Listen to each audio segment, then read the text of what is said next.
What's going on, everyone? You are listening to episode 50 of the Sports On broadcast. I'm your host, Tyler Edgerton, joined by my buddy Elijah Tachenhorst this week. Elijah, how's it going? It's going good, man. Just taking a little time off of school at the moment for the night just to help out with this podcast. I hear you. Episode 50 on tap. It's going to be a big one. We have a lot to talk about.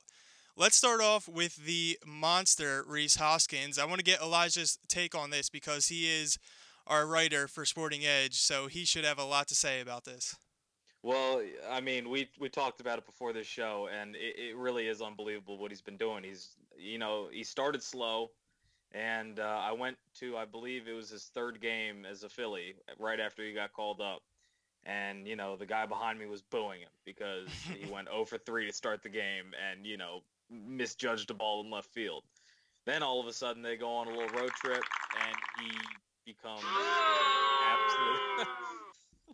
I mean, he becomes an absolute monster on that road trip. And since he's hit, 11 home runs, he's hitting 12 straight games, which, for a rookie is unbelievable. He's hitting 303, which, I mean, for a guy who everyone knew had power and, they knew he could hit, I don't think anyone ever expected this, I mean, almost half of his hits are home runs, and he's got 25 RBIs in 21 games. Like, this is legitimately unheard of. Like, I mean, the fact that this has never happened in the majors before, and now it's happening with the Phillies, I say, gives us hope as fans, as watchers, and as I would even call us, like, members of the people that cover the Phillies. It's special, and to see something like this, I can't get enough of it. I just want more, more, more. Elijah is sporting the Andrew Knapp look himself. But yeah, Rhys Hoskins, what can you say? Every time he steps into that batter's box, it's a can't miss at bat, whether he strikes out or not. I mean, I watched him against R.A. Dickey today, and the knuckleballer was dealing. But still, I mean, every time Andrew Knapp is at the plate, there's a chance of the ball going out of the park. And he's hitting 4-hole already and was placed in that even after his first 10 games or his first 10 at bats where he didn't get a hit. It seems like it really started to click when they put him in the cleanup hole. Right, and I think that's part of it. It was really something that he was more comfortable with being in the 4-hole. It's something that he did, basically the entirety of his minor league career, where he was the big power guy. And, now we're seeing it, and now we're seeing where he's comfortable. I mean, he's averaging almost 4.5 pitches a plate appearance, and that's incredible. And, that speaks volumes, seeing that he's, struck out 14 times, but he's also walked 11 times. Like, he's no slouch at the plate. He's patient, which is something a lot of young hitters don't have. They want to just get up there and take their cuts. But Hoskins seems like a rare breed of, baseball player, sort of akin. I don't want to, I'll say knock on wood, sort of akin to Mike Trout when Mike Trout first came in the league. He was really patient at the plate, and he waited for his pitch, and that's why he's been so successful over the years. That was a bold prediction. I never said he would be Mike Trout. Now, let's not get it twisted. I'm just saying he's got some of the similar characteristics that Mike Trout did when Mike Trout was in his first and second. I hear you. And paired with Nick Williams, it's been great to see the youth movement finally start in Philadelphia. I know, just to stay on the Hoskins kind of train here, I know that you echoed the sentiment that he should really be playing first base, and what are they doing with Tommy Joseph? Right. Look, I think, as much as I don't like to say it, I do believe that Tommy Joseph's time in Philadelphia is limited. The Phillies outfield is way, way too crowded. You have Nick Williams, you have Odubel Herrera, who I don't think they're going to get rid of anytime soon. You have Aaron Altair, you have guys like Dylan Cousins coming up, and Roman Quinn. So, I mean, they have to make room somewhere, and, they played Rhys Hoskins at first base the other day, and, it really showed that I think this is the way they're going. Rhys Hoskins has the versatility to go play left field if need be, but I think first base is the position of the future for him.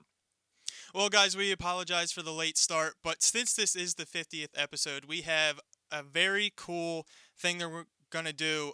We are going to introduce Philly's top players to wear the numbers 1 through 50.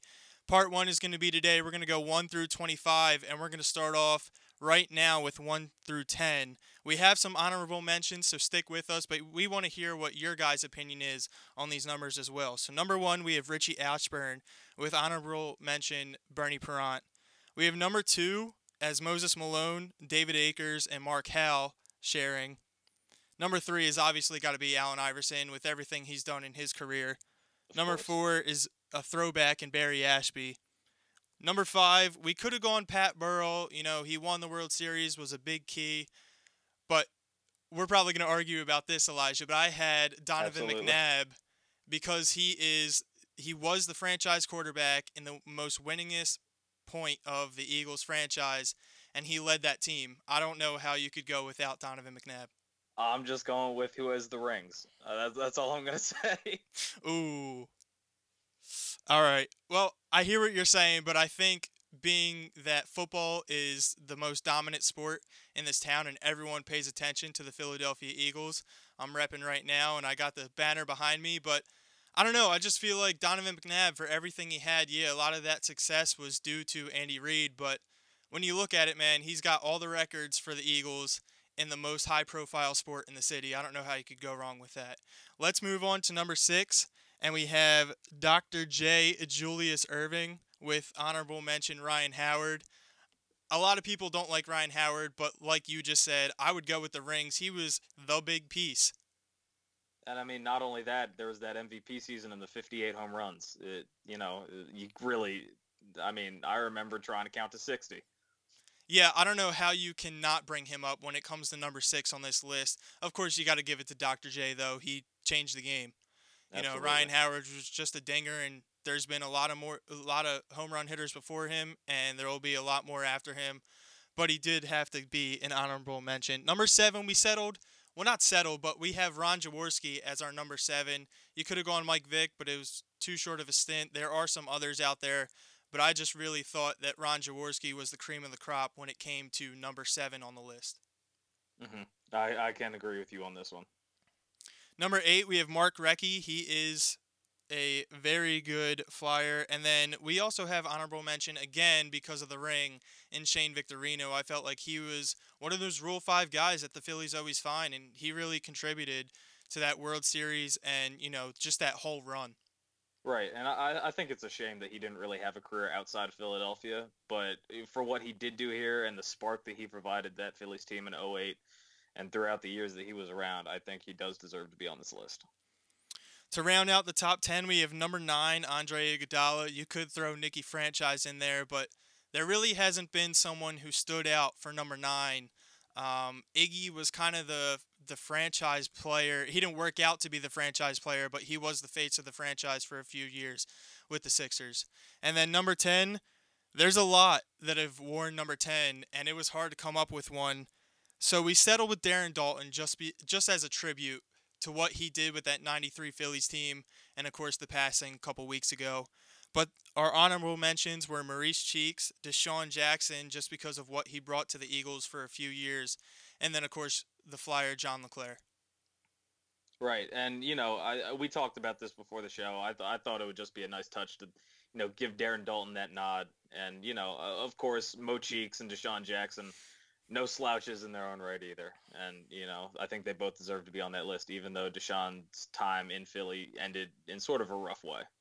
Absolutely. So we're going to mix some of these in as we go along. We do have some other topics on tap, and let's jump right into it with the Eagles and Dolphins preseason Game 3. Let's do a little bit of review, thoughts on the game, preseason in general. Let's get your take first, Elijah.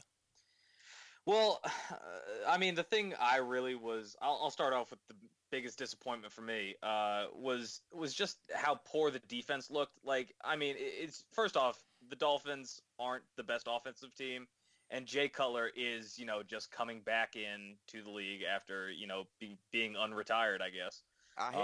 And there's no way that he should, have put up that many points against the Eagles or the Dolphins in general. The second string for the Dolphins, they're not the deepest team. So, I mean, I just think that, the defense needs to step their game up a little bit. And maybe that starts with some of the play calls by Jim Schwartz. maybe that starts with, a personnel change here or there, but something does need to work out. We do got to remember that everything is vanilla in the preseason, and I Of actually course. went against you with this. Yeah, the defense didn't look great, but they are creating turnovers, and that's one of the things that's going to be huge for the Eagles going forward this season. I think they ranked top 3 last season with 26 turnovers or takeaways. And that's going to be huge. I mean, you saw Vinny Curry get to Jay Cutler. Fletcher Cox comes up with it. You had Michael Kendrick, who has been the preseason MVP, in my opinion. Every Oh, week he has absolutely. something. And 2 were lollipops. I mean, 2 interceptions he's had are lollipops, and they were easy for him to grab. And then, of course, he had the pick six. But even Ronald Darby, I think he's going to take chances. And it might frustrate us at times, but he does have the closing speed, and he actually looks up for the ball. I think that's going to be Right. huge in the regular season for the Eagles. Right. Well, just to touch on that Darby point, the other guy that took chances in Philadelphia was Asante Samuel, and look how he turned out. Yeah, That except was that was Darby that was actually a pretty tough tackles.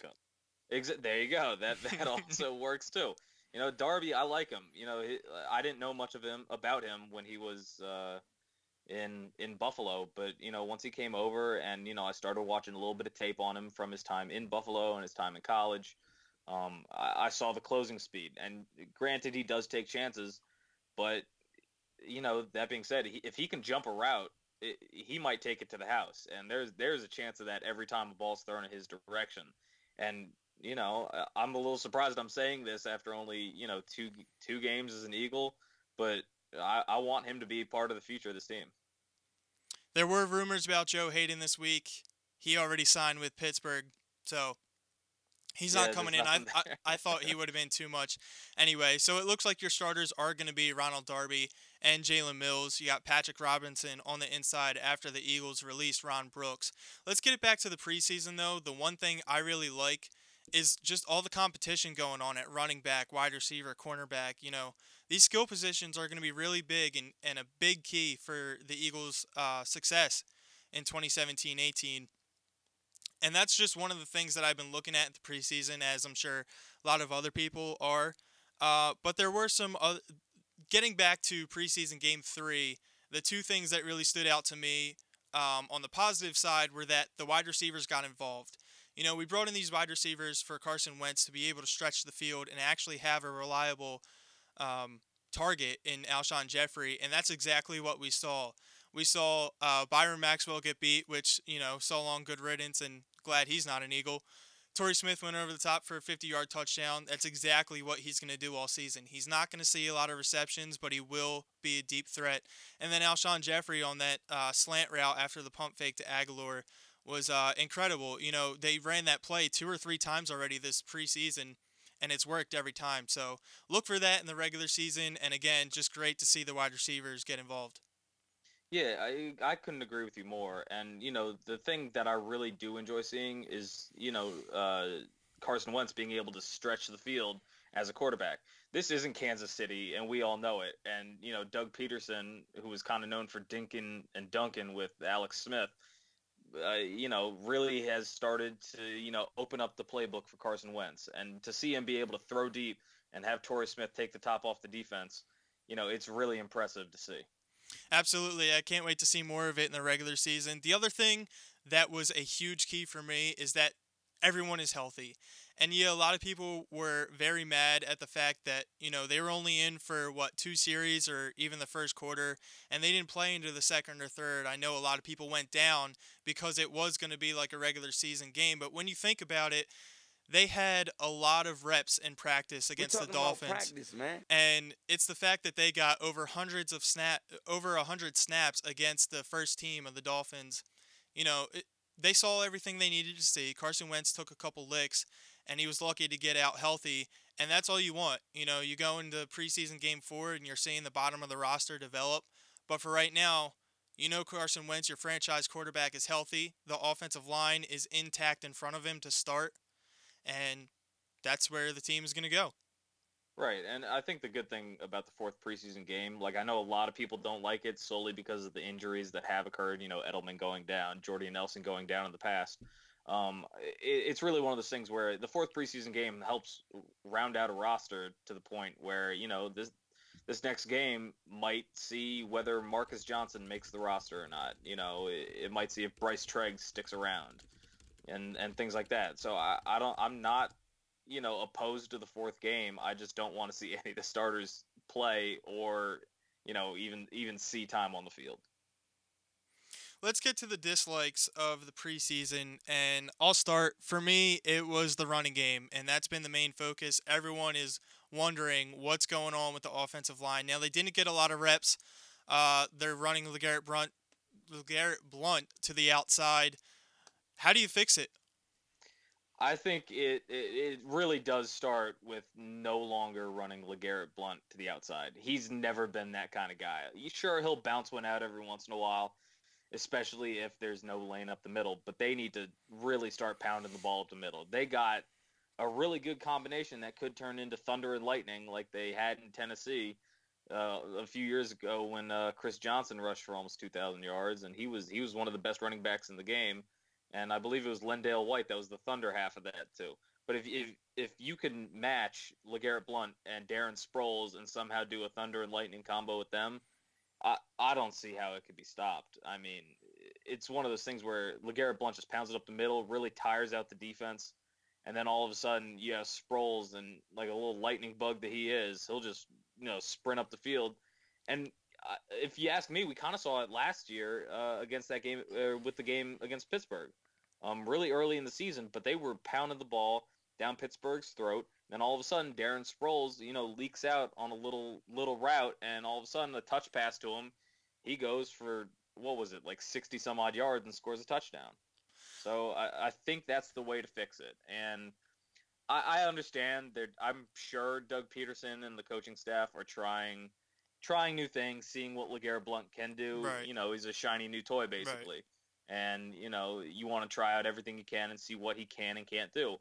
But I think to this point, we're really seeing that he can no longer run the ball outside. He's an aging running back, and he really, at this point in his career, is just a power threat. Yeah, I'm going to agree with you, but for a different reason. I think when you put LeGarrette Blunt on the field and then substitute him with Darren Sproles, there's a very high chance that a pass is coming, and it's too predictable for the defense. So my wild card in this is going to be Wendell Smallwood and Corey Clement, who we'll get to when we lay out our 53-man roster. But Wendell Smallwood and Corey Clement has shown that they can come out of the backfield and catch the ball, but they can also pound it up the middle. They can run to the outside because they have speed. So you have that 1-2 punch with LeGarrette Blunt and Darren Sproles. But I feel like when they're on the field, you know what's coming. So therefore, when you mix in the two other backs, that's really going to help you. Right, and my one thing with Smallwood, at least my issue with him, is that he hasn't proven that he can stay on the field in any aspect. I really want to see him be able to get through a full season without getting hurt, without having a hamstring tweak or anything like that. Because he showed in college he's an explosive player. I believe he led Division I football in, with plays over 10 yards. So, I mean, if he can regain that form with the Eagles, it would be, spectacular if we could pair him as the third back with Blunt and Sproles.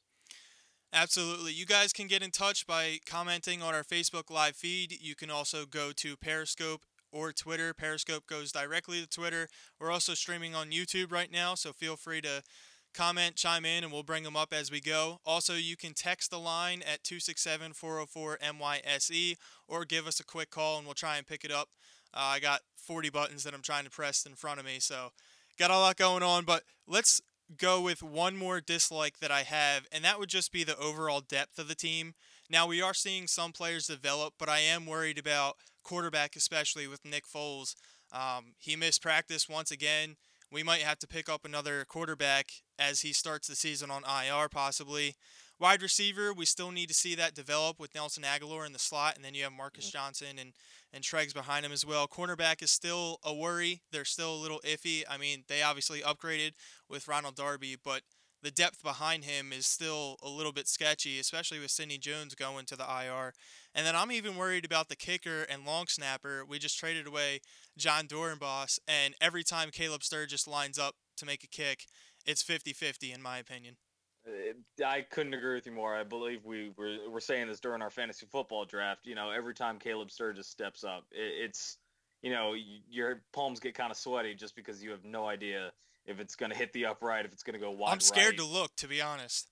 No, I totally agree with you. And, I've been to some college games before where I've legitimately turned around and covered my eyes. And I feel like it's just the same thing with the Eagles Hmm. this year. And I'm not happy about it. Except you're in you're watching TV and you have to look away. Exactly. All right, let's mix in number 16 through 20 on our top 1 through 50 by the number, by the jersey number, best player to wear it in Philly sports history. We're going 1 through 25 this this week, and then we'll finish up with 26 through 50 next week. I'm going to turn it over to Elijah. Elijah, why don't you go down the list and tell me who you got? Well, just to clarify, we're starting with number 11 because we went through 1 to 10 last time.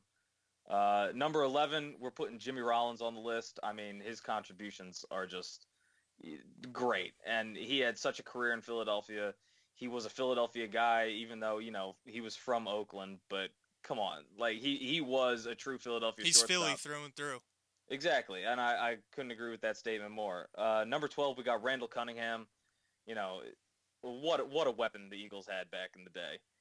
Having him at quarterback, just amazing. And, as long as, I mean, I didn't get to see him in person, and that sucks, but seeing the game film coming back, wow. Well, he was special, and I can't say anything more about that. At 13, we got Wilt Chamberlain. I mean, he's, what can you say? Leads every 100-point game. statistical category ever for a center. Yeah, exactly. And a 100-point game with the Philadelphia Warriors. I don't think we'll ever see anything like that ever again. Is that real quick? Is that the greatest accomplishment ever in sports? Jeez. Put you on the spot. Right. I think it's going to be the hardest to ever do again. People always said that averaging a triple double would never be done again, but then Russell Westbrook did it. Other things like maybe getting a quadruple double in a game. That I don't think that's ever going to happen again. And if it does, hats off to whoever does it. I love it. Absolutely.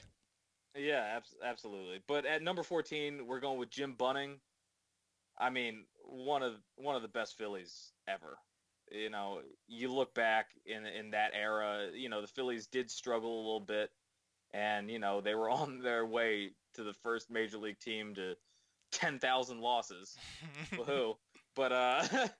But Jim Bunning really did turn the franchise around, and he helped so much, and he really began to usher forth an era in Phillies baseball that was no longer about losing. These last three, number 13 through 15, it's a shame that we don't get to see those players. They're all old, and number 15 is Steve Van Buren, but he was a great running back, and then you look at Jim Bunning, one of the greatest pitchers in Phillies history, and we didn't get to witness it, and not many people did, especially who are our age. The only way you're going to see it is highlights. But to see Wilt dominate the way he did, it's one of the things that I really regret as a Philly sports fan. Yeah, I totally agree with you. And the things, especially me as a huge baseball fan, just looking at the old Phillies game footage or looking at old footage of anybody, it was a shame that we couldn't see Jackie Robinson even, or we couldn't see a guy like Darren Daulton, in his prime. Mm-hmm. And it's just one of those things. Born. Yeah, right. But it's just one of those things that you miss and you can only appreciate in hindsight. Fun fact, my mom almost named me after Darren Daulton. The other second fact would be Jimmy Rollins is my favorite player ever in Philly sports history, right next to Brian Dawkins. Really? Which Brian Dawkins will be later on the list. That wraps up number 11 through 15 on our top 50 players by the jersey number in Philly sports history. We will get to number 16 through 25 later on. But right now, let's look at the projected Eagles roster that we have laid out. I'll go down the list, and we can go by position, and then, Elijah, you can kind of climb in with your thoughts on what I have down. So, number one, we're going to start with the quarterbacks just because it's simple. It's pretty much written in stone, although Nick Foles could start the season on IR, and they might have to bring in somebody else, or they'll keep Dane Evans as their third quarterback. I wouldn't expect him to dress, but we have Carson Wentz as the starter, Nick Foles, and Matt McGloin. Do you believe that they will hold on to Matt McGloin, or will they look elsewhere? I think if Nick Foles can't start the season healthy, I do think they're going to hold on to Matt McGloin just because of, prior NFL experience. What I have heard, though, is Doug Peterson is confident that Nick Foles will be able to start the season week one on the team, and he will be dressed. Is that true? Who knows? But it's hopeful. Nick Foles did have the best years of his career in Philadelphia, and if Carson Wentz goes down, fingers crossed, he can regain some of that. I know our buddy Mike is soaking in the Nick Foles talk. He is in love with Nick Foles. One thing I'll say about him is he did have surgery and then he finally started to push it again in training camp, and that's where he had the setback and they had to pull him back, and since then he hasn't thrown a snap in the preseason. So we'll see how that goes. Let's move on to the running backs, and Corey Clement has been very impressive to me. I feel like Donnell Pumphrey needs more time, so I placed him on the practice squad, and I have the starters LeGarrette Blount, Darren Sproles, kind of sharing time. My third down back would be Darren Sproles, and my backups are Wendell Smallwood and Corey Clement. Now, a lot of this, again, like you said, comes down to Smallwood being healthy. Right. I totally agree with you. The one thing I would change is I don't think that Donnell Pumphrey would make it through the waiver process in order to make it to the practice squad. I do think that he needs time, as you said, but I think he might have to be the fourth running back. Otherwise, he won't be on the team. Period. Wide receivers, it's been a complete overhaul. Aguilar obviously has to fill the slot position, and rookie Shelton Gibson, who was a fifth-round pick by the Eagles, doesn't look very good. I have a feeling he's going to get cut. So we have starters Alshon Jeffrey and Torrey Smith with Nelson Aguilar in the slot. Backup Mack Hollins, who had a pretty good preseason and a very good showing. Marcus Johnson missed the first game, but I feel like he has come on. And all the reports out of training camp is that he's been one of the better Eagles wide receivers. And then I threw on Bryce Treggs as my sixth wide receiver just for the fact that he does provide that explosiveness. And he did have a very good showing in preseason. Right. I mean, from what I've heard, at least through reports, through CSN Philly and stuff like that, Marcus Johnson, I believe, is a lock to make the team just because he was the one filling in with the first team when Alshon Jeffrey was out for the first game, Right. and for that week of practice.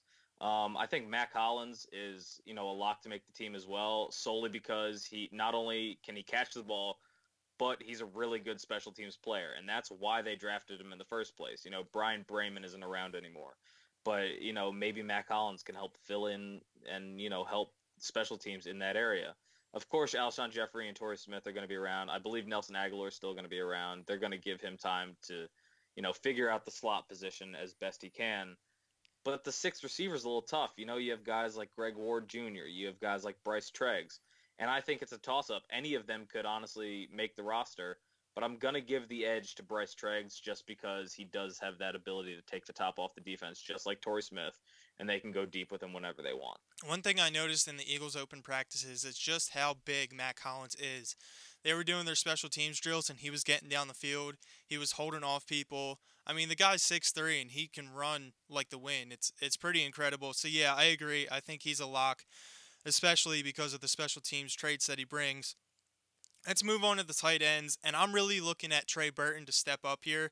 I think Brent Selleck will take a step back and kind of fill that mentoring role. He's getting a little older. They'll put him in the red zone, and he's great at blocking. We've all known that.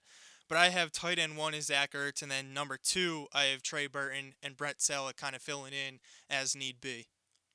I mean, the one thing I'm a little worried about with Trey Burton is that he is so undersized that he might get, what role does he have blocking really? There are times where he sort of, plays a utility role where he'll line up as a wide receiver, he'll line up in the slot, or he'll even line up in the backfield. And I think that's more his role with this team. He's listed as a tight end, but he's really a utility man, which we haven't seen so much of in the NFL to this point. But it could be a shift, and one of those things where Brent Selleck is still going to be in there to block, because as we know, Zach Ertz is not the best blocking tight end in the league.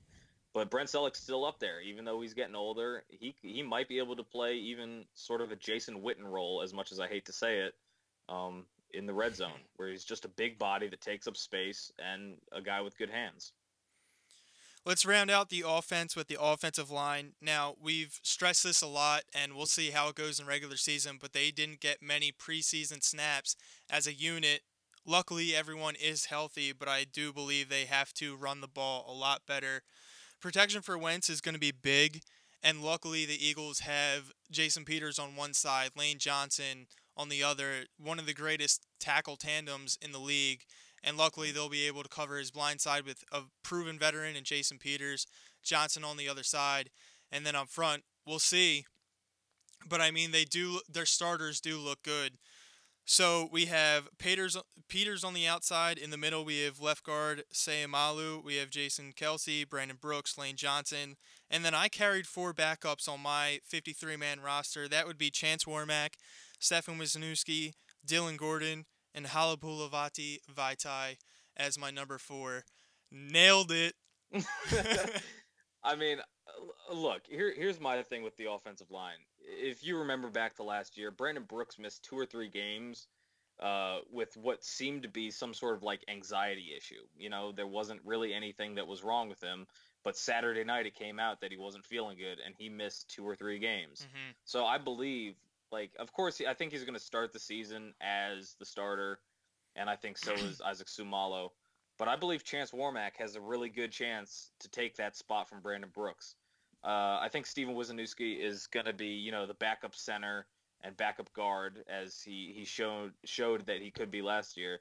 And Halapuli Vaitai is, you know, Big V, right? They're going to keep him around. 2 for 2 on the names. Yeah, there we go. But I think they're going to keep him around just because he's pretty large. And even though he did struggle, you saw improvement in the games that he did play last year. Why don't we jump back to our top 50 players? And again, you guys can chime in by commenting on the Facebook feed, on Periscope, YouTube. You can even text our 267-404-MYSE, that's 6973 line, and we'll read some of the comments. It looks like some people are very high on the defense. Again, we have Mike chiming in on Nick Foles. Let's jump to number 16 through 20 on our list of top 50 players by the jersey number. All right, well, with number 16, we're going with Bobby Clark. I mean, I can't say enough about him. It's one of those things where, again, I'm not very familiar with him. But, again, you know, I don't think that should matter. What I have seen, I've enjoyed with the utmost, like, respect. And how he played the game. All the stories you hear from elders and everything, yeah. There's no way you can't go without Bobby Clark. Exactly. At number 17, we have Harold Carmichael. Tyler, you were talking before the podcast, I believe, about him. I mean, I can only echo what you said. He's a great, great player. And I just don't understand why his number hasn't been retired already. It should be in the rafters at Lincoln Financial Field. He holds records for the Eagles, and you know, he was there for a long time. I just feel like Harold Carmichael is one of those guys who should be up in the rafters with B. West and Brian Dawkins and everybody else who has dominated that position for the Philadelphia Eagles. Right, and you know, I was joking before the show. Maybe Reese Hoskins with that number 17 sneaks on the list eventually. Honorable mention. But at number 18, we have Mike Richards, and an honorable mention, Jeremy Maclin. You know, both these guys, you know, we did get to see, and it was impressive what both of them did. You know, Jeremy Maclin with the Eagles and how he paired with Deshaun Jackson, where I believe it was you that said you believed that Maclin was the better receiver, even though Deshaun kind of had the numbers. Yeah, I always thought that. I mean, he got more targets. I felt like he had better hands and was a better route runner, but everyone fell in love with Deshaun because of the big play. And I feel like kind of coming back to this team, that's why everyone's going to love Torrey Smith if he can do what he does. You know, I don't think by Hall of Fame numbers or anything, Jeremy Maclin or Deshaun Jackson will get in. But by Philadelphia sports, they provided something for a few years that we had missed previously after T.O. was let go. They kind of filled the void. Yeah, I totally agree with you. At number 19, we have Greg Luzinski. You know, with the Phillies and the things that he did, it was pretty incredible just to look back and see the things that he did. You know, every time I'm around the ballpark for alumni weekend with the Phillies, and you see him just walking around and giving an interview. He's generally genuinely, sorry, a very, very nice human being. But the way he played baseball was with such like a ferocity to his game. It was something that we don't really see today, and we didn't even really see back then. And I think that's what made him so special. And at number 20, I believe, at least for me, this is the one true tie we have on this top 25 list. Yep. It's just Mike Schmidt and Brian Dawkins. There's nothing else you could say. I mean, Mike Schmidt, the home run king in Philly, and Brian Dawkins, Weapon X. Number 20 represented very well in Philadelphia. The reason I would give the nod to Mike Schmidt is just because he is in the Hall of Fame and Brian Dawkins is not yet. Hopefully he will be. But I feel like the honorable mention has to go to Brian Dawkins because of what you just said. Mike Schmidt carried the 80s teams of the Phillies, won 2 World Series and, won a World Series in 1980 and is the home run king. He provided the power. It's another one of those guys that I really wish I was able to see, but I would give the nod to Mike Schmidt for number 20. Brian Dawkins, honorable mention, very honorable. Right. And I mean, the one thing I have to say about these two guys is you have to love how they're still around the teams. Mike Schmidt either doing broadcast stuff with the Phillies or, helping out in spring training with the younger guys and like really teaching them a good approach to hitting. And with Brian Dawkins, there was a clip on Twitter I saw about a week ago where he and Ronald Darby stayed late and they were just working on, Darby's hands and how he can jump a route. And, really, Dawkins was really teaching him, what makes a great Philadelphia Eagle. One of those guys you have to have in the front office. I saw the same clip, and he's worked with other cornerbacks as well. All these guys, just getting back to the to the roster, like all these guys really do want to improve, and having someone like Brian Dawkins to show them how to do it is just, it helps your team tremendously. Hopefully it transfers to the regular season. Let's get back to the 53-man roster we have laid out. Let's start some music. How about that? Philadelphia is a defensive city, and we are going to go down defense. So let's get some background music going. There we go. NFL music pumps me up. Let's start with the defensive line. We have left end Brandon Graham. We have right end Vinny Curry to start the season, although I've talked about it before. I believe that Derek Barnett will fill in by probably week 8, week 10, and become the starter, especially if he shows the growth signs. But I wouldn't start him to begin just because I don't want him to burn out by those week 12, week 14, So I feel like if you kind of mix him in more and more as the season goes on, that'll be huge. He is one of my backup defensive ends along with Chris Long, and I have Steven Means making the roster with Alex McAllister getting cut. The defensive tackles, obviously Fletcher Cox and Timmy Jernigan to start. Backup Bo Allen. Hopefully he's healthy and ready to go quickly. I don't know if he'll start the season, but he's been a guy who the Eagles have found in the 7th round that has just been a huge key and, really just a blessing for the Eagles. He filled in very well in a rotation behind Benny Logan. And I feel like he'll be on the team. I feel like he'll get paid this offseason and be on the team for a few more years. And then backup defensive tackle, I have Destiny Vallejo. I mean, yeah, I agree with you with this line almost to a T. I could see Alex McAllister, maybe stepping in and taking the job from Steven Means. I don't hope that he does because I've loved what I've seen from Steven Means in this preseason. But McAllister is just a physical freak. He sort of reminds you of a younger Javon Curse from back in the day.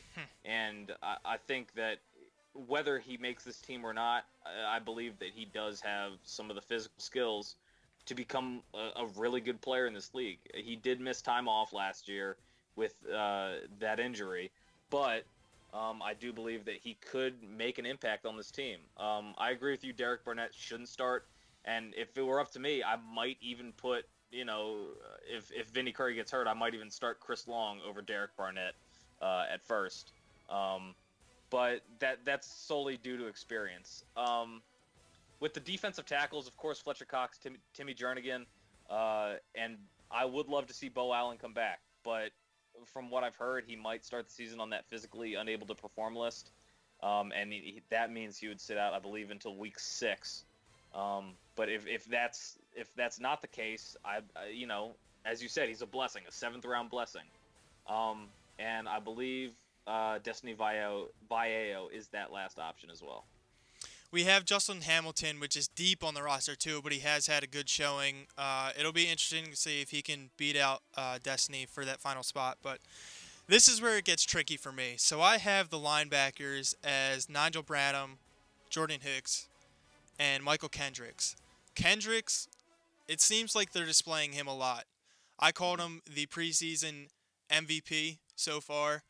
2 of the interceptions were kind of given to him, but still, he's showing up, he's making plays, he's diagnosing in the run, he's sticking his nose in there.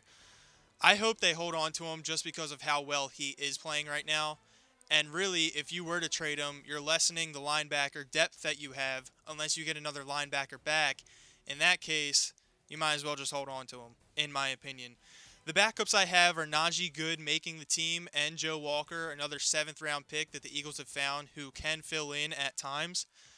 Here's where it gets interesting, though. We have Nate Gary, who was injured in preseason game 3, and I know you have more on that, but I also had Don Cherry not making the team because I feel like Camus Grugier-Hill is a special team specialist, and that's the reason he will round out the linebackers with 6. Right, I totally agree with you on that. Now, the thing about Nate Gary is that he did injure, I believe it was his hamstring in that 3rd game. Yep. And from what I've been hearing, it looks like they might try to stash him on IR for a year, solely so they don't have to either A, use a roster spot, or B, try to put him through waivers and, try to get him on the practice squad. Because I don't think they think he'll last. I don't think he'll last through waivers. I think he'll get picked up very quickly if he does get placed on waivers, and I think he could be a force for a different team. That being said, I agree with you. Jordan Hicks, Michael Kendricks, Nigel Bradham, I believe, are your starters. I think Najee Good is the first backup. Camus Grugier-Hill is going to be the special teams specialist. I believe, as I mentioned Brian Brayman earlier, but I believe Camus Grugier-Hill is going to be the guy that really takes over in that role as a special teams linebacker. From now on, we'll just refer to him as KGH. All right, sounds good. All right, perfect. But no, Nate Gary, he's one of those guys who's transitioned from safety in college to linebacker, put on some weight. I think he's done really well, and I agree with you. He won't make it through waivers if you let him go. So they might put him on the PUP or the IR and hold on to him. Moving on to cornerbacks, we know we have Ronald Darby and probably Jalen Mills on the outside. We have Patrick Robinson in the slot now that they've gotten rid of Ron Brooks. They kicked him inside. One of the moves that the Eagles made this offseason is to transition Jalen Watkins back to a cornerback from his safety position. He played both at college, so I have him as one of the cornerbacks. Rasul Douglas you're going to carry. And unfortunately, I think one of the players that I really like who is going to get cut is C.J. Smith. I do agree. I don't think C.J. Smith is long for the roster, unfortunately. The one thing I do really like about your list is Jalen Watkins. You know, a lot of people don't have him making the team, which is a shame. But not only is he a really, really hard worker, as he's proven in his time in the NFL, but also he's a great special teams player. He can come off the edge on field goal blocks. You know, he's athletic enough to play, you know, in the gunner position on punts. And, you know, I believe as of right now, if you take Ronald Darby out of the equation totally, Jalen Mills is the best cornerback on the team, aside from Darby, of course, and which is kind of shocking to say because another 7th round pick for the Eagles. They are finding guys late who are contributing. They're just not the cream of the crop in the NFL, but you do need those players in the long run to kind of fill out your roster. And yeah, I do agree with that. And, you know, it just so happens that Jalen Mills turned out to be a relatively good, you know, cornerback. I believe it was against the Falcons. They just stuck him on Julio Jones and didn't really do anything to help him. But ever since that happened, it seems like he's really turned a corner. He's gained confidence. He's a player that, you know, seems like he knows what he's doing. and he's going to work harder than anybody else to prove that he belongs in the NFL. And I think that's sort of because the 7th round, label that was on his name. Yep. Especially when he was supposed to be a second round pick, just based on talent alone, and then he had some legal issues which dropped him. But yeah, it's been a great find for the Eagles. We've talked about three of them, Jalen Mills and Bo Allen specifically, who have really helped the Eagles over the last season to two. Moving on to the safeties, what a great tandem with Rodney McLeod and Malcolm Jenkins. I believe Pro Football Focus added them or said that they were the top tandem behind Cam Chancellor and Earl Thomas in Seattle last season. So it's great to see a safety tandem once again who will deliver the boom. And then around them we have Chris Maragos, another special team specialist. And they picked up Corey Graham, who I thought has filled in pretty well. He's kind of going to fill the Jalen Watkins role. So that rounds up my safeties at 4. Yeah, I mean, I agree with you. I don't think we've really seen starting safeties like Malcolm Jenkins and Rodney McLeod since, B-Doc and Michael, right? Yeah. Yeah, it's been a while since we've seen anything like that. And I agree that Chris Maragos, just for his contributions on special teams, and they are starting to stick him at safety more and more when, McLeod or Jenkins needs a break. Well, they almost had to last season because the cornerback, once Brooks went down, Malcolm Jenkins was sliding down, and he did an okay job at safety. But, I mean, you're not going to count on him as your number one backup. So I think that's why they picked up Corey Graham. To round out the roster, we have special teams. Caleb Sturgis, we've talked about him a lot in the fact that it's shaky every time he lines up. Now, I mean, the reason we say that, like, he is a good kicker, but he was released by Miami. He hit 86% of his kicks last season, which was a career high, and that's not in the 90%, and that was his career high by far.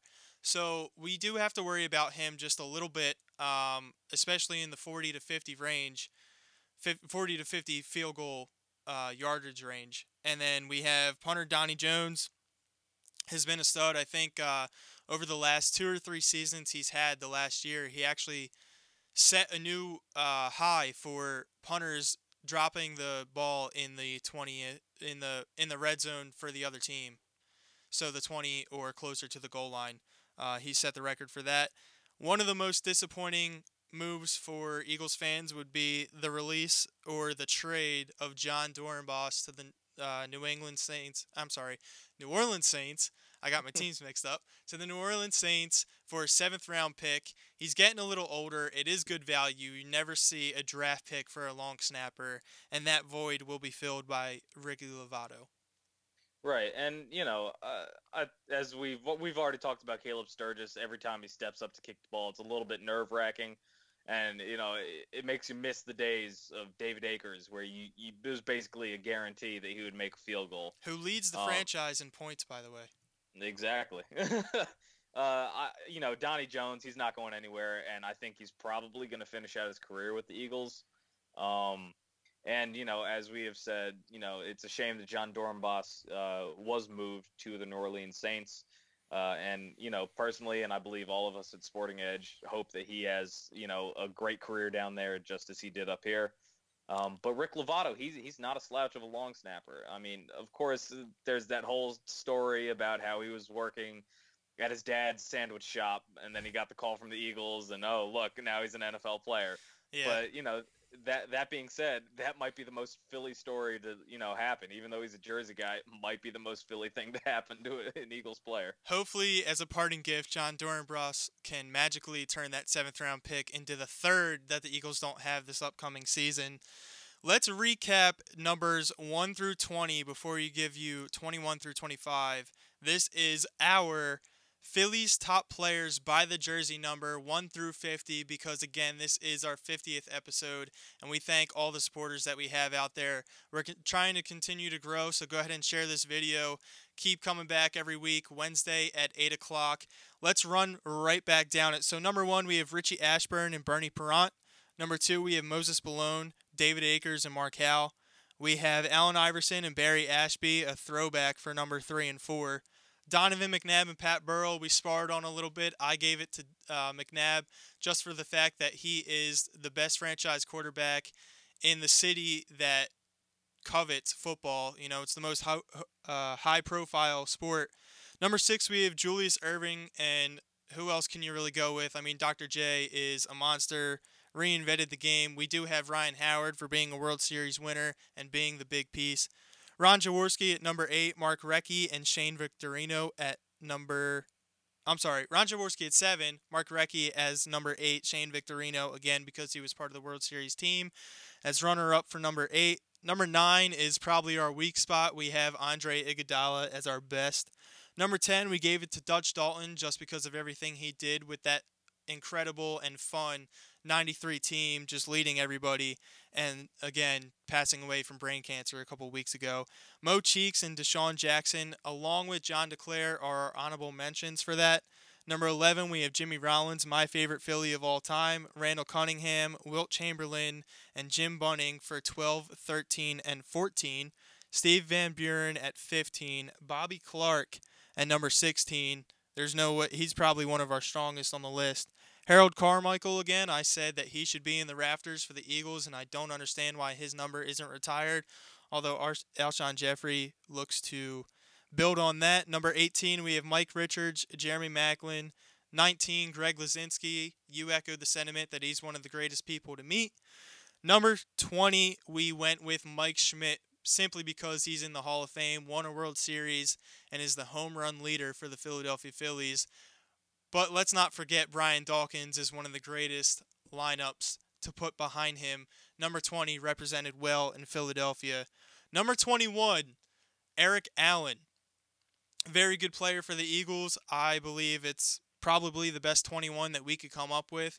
He fills the void very well. We have number 22, Andrew Toney, Troy Vincent as number 23. Not LeBron James. Hopefully that'll come to fruition. Number 24, we have Bobby Jones. And 25, we rounded out with Jim Thome, who wasn't here long but really made an impact on the MLB. Right. And, you know, the thing I have to say about Jim Thome is, like, even when he left and, you know, he went and basically still dominated, you know, some of the home run categories around the league. And then he came back. And I believe I was at the game where he hit a walk-off home run to save Jonathan Papelbon. Just the ovation that he got. And, you know, even though he's not a Philly guy, he's about as Philly as it gets. I hear you. So a pretty good list. Again, we will reveal part 2 next week, Wednesday at 8 o'clock. Before we go, let me give you the players I wrote down simply just for the practice squad. And by practice squad, I mean the people who were most notably cut on the Eagles team. Now, again, remember that a lot of times NFL teams will look at other rosters and add 2 to 3 players to their practice squad from the outside, but these were basically the most notable cuts that I had, kind of just threw them on the practice squad for this exercise. So I have Donnell Pumphrey, just because I feel like he needs to develop a little more. Wide receiver Shelton Gibson and Greg Ward Jr., offensive line Josh Andrews, cornerback C.J. Smith and Aaron Grimes, Don Cherry and Nate Gary. We talked a lot about. You can go back after this live stream is done and listen to that. Justin Hamilton is my defensive tackle and Alex McAllister as my defensive end. Finally, we have Sidney Jones, who I am jonesing to see. Unfortunately, he's going to start the season on IR and probably stay there for the rest of the season. Right. I do think that Sidney Jones is not going to be seen in an Eagles uniform this year. And, you know, basically he's redshirting in the NFL, a tactic the Sixers have used quite a bit. But I don't think it's going to hurt him. I think, you know, a year where he can learn the defensive scheme and that's all he learns in the NFL is going to be great for him. And I think he's going to be a stud when he does come back for the Eagles. The one name I don't want to forget, you know, shouts to the guy with the same name as me, Elijah Qualls, the draft pick, defensive tackle. True. What everyone had said about him was that his weight would be an issue, and, you know, he wasn't the hardest worker. But I believe a year on the practice squad could really help that. And, you know, he's got the talent to be a solid NFL player.